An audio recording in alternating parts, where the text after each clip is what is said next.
All right, here we are at the Forge. Right now, I am sitting with the lovely September of September Mourning. How are you? Hi, I'm fine. How are you? I'm doing great. We have she has a great ensemble today. We're all nerded out with some My Darth Vader onesie.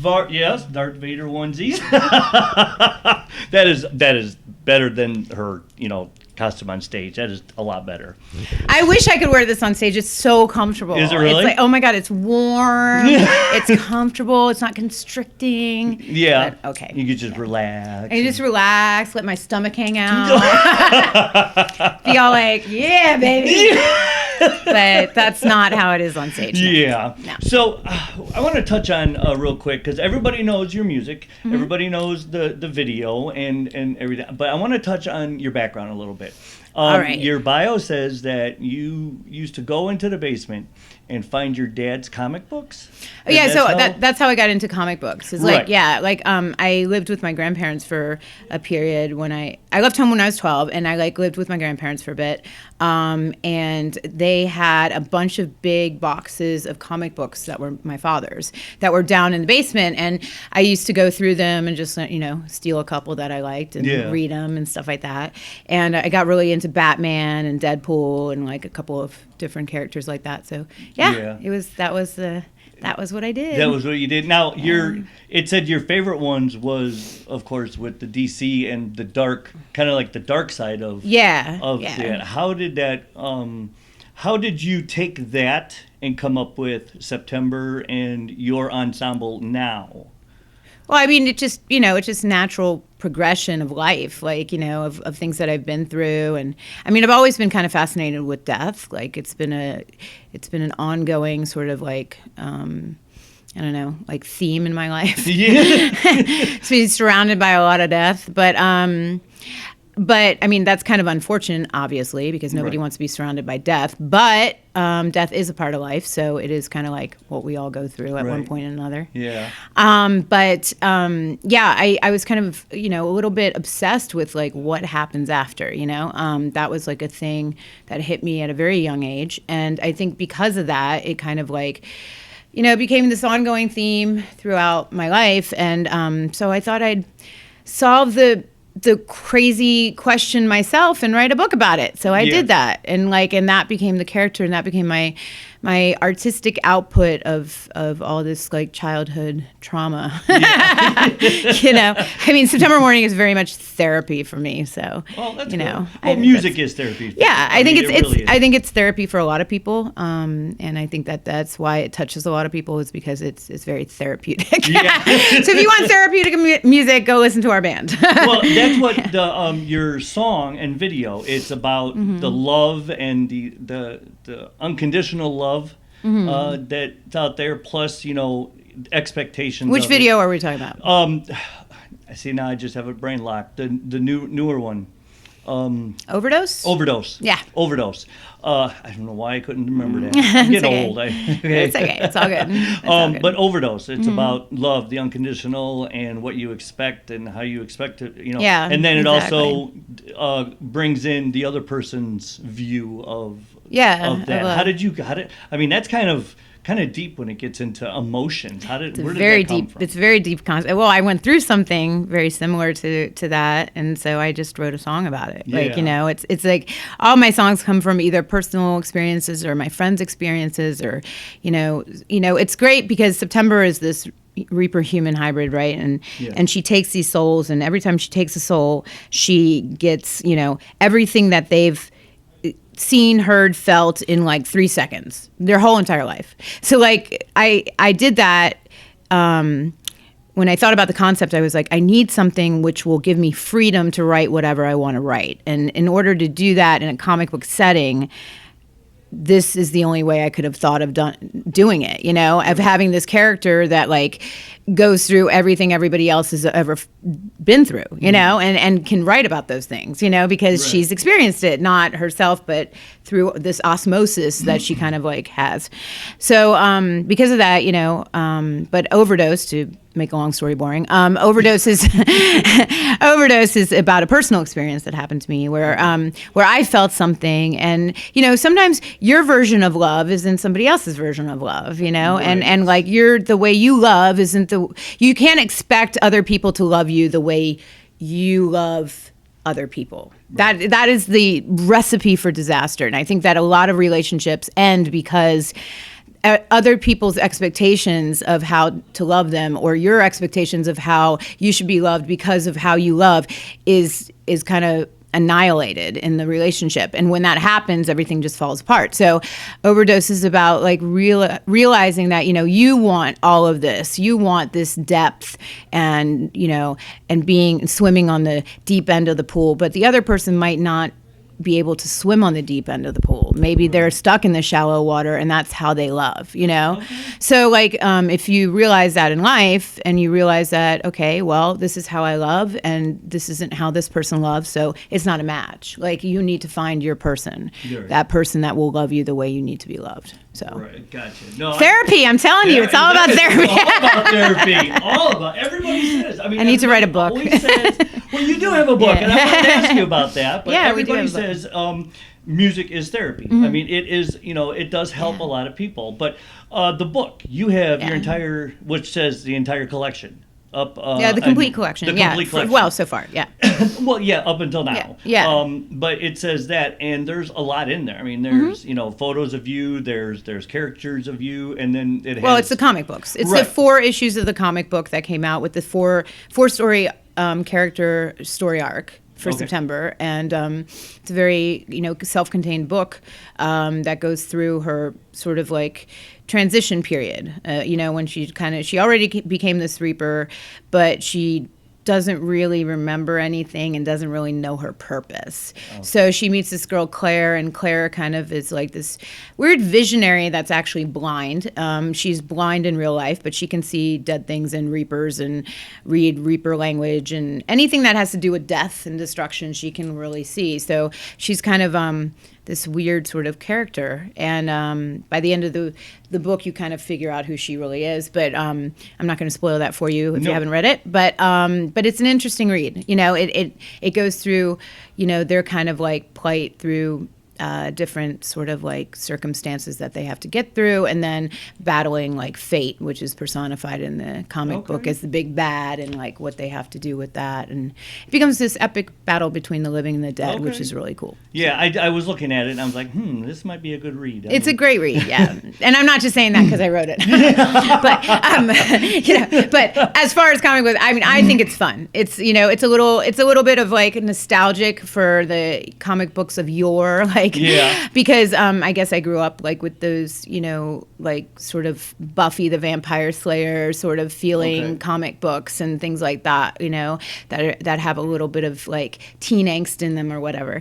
But I grew up with Archie and Jughead. Yeah. So like it's like that early 2000s like comic book feel. But I like it. I think it's a cool. No, I love your whole ensemble of characters and the way you've brought this up and to everybody. I mean, I really do. It's something that I enjoy, and it's fun. Even if you guys do come to town, and I mean, yes, we're media and we want to get an interview with you, but even if I don't, I want to see your show. Like when you guys played at Cheers. I'm not crying. Not crying. I swear I'm not crying. I'm just like my makeup's getting in my eyes. Yeah. I saw you at Cheers in South Bend. And I was there for that, and Cheers pub. Yeah, they don't do that no more. They sold it.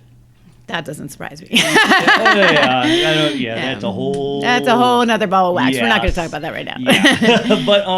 But no, you guys just put on a great show. I mean, because you bring to life these characters. You bring to life the album, and if you would look at your book that you wrote, the comic, it would jump off the page as you're watching you on stage, and it's really great. I love it. I play your guys' songs all the time on my shows. Yeah. But it's just the way you do things is just thank you. It's very, very just cool to watch. So many compliments. I don't know what to say. So now, all right. Now, you you and I are friends on Facebook, and you are doing some modeling shoots that I've seen lately. Yes. How is that going?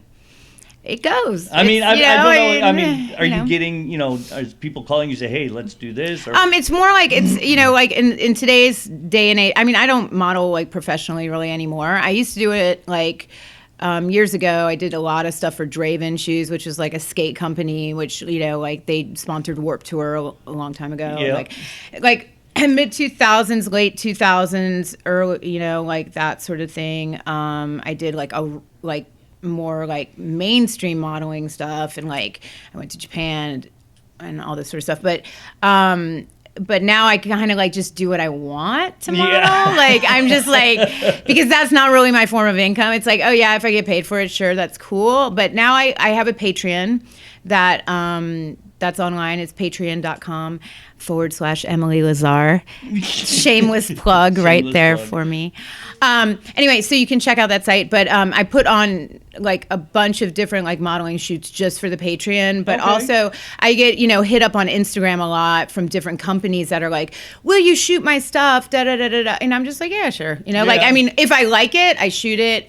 Sometimes they give me money. Sometimes they give me trade. Sometimes they give me whatever. I'm not, it's not, it's more for me, it's more like I just want to do artsy, sexy, like interesting photo shoots for me that I can kind of like art direct. Okay. So it's a vanity project for myself, basically. There's nothing wrong with that.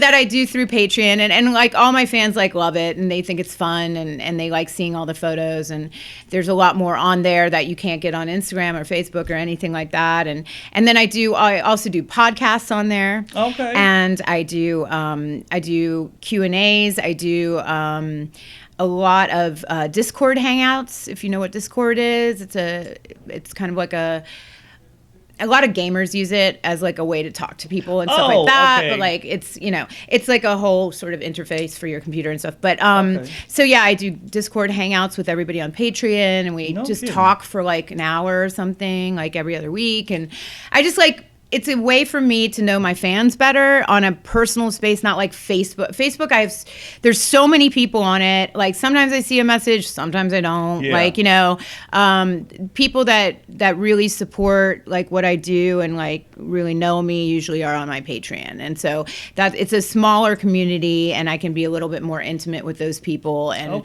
I really like that, know, and everything that they do for me helps support like the art that I do, making another book, like the band, like whatever. It all goes towards the dreams that I have and like what I want to do with art. So yeah, well, I think it's positive. So. It is positive. It's very positive, and it's very cool that that now that like we said before we started, everybody knows you now. Everybody knows who you are, and now you.